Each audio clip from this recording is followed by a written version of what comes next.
আহার প্রসঙ্গে বলতে গিয়ে মা সারদা দেবী ভক্তদের বলছেন, যখন যা কিছু আহার করবে তা ভগবানকে নিবেদন করে প্রসাদ স্বরূপ গ্রহণ করবে, তাহলে রক্ত শুদ্ধ হবে। রক্ত শুদ্ধ হলে মনও শুদ্ধ হবে।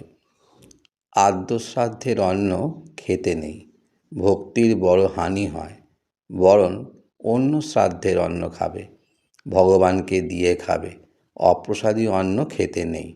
যেমন অন্ন খাবে তেমন রক্ত হবে। শুদ্ধ অন্ন খেলে শুদ্ধ রক্ত হয়, শুদ্ধ মন হয়, বল হয়। শুদ্ধ মনে শুদ্ধা ভক্তি হয়, প্রেম হয়।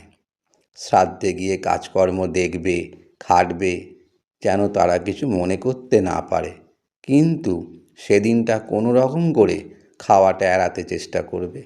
নেহাত না পারলে শ্রাদ্ধে বিষ্ণু বা দেবতাদিগকে যা নিবেদন হয় তাই গ্রহণ করবে।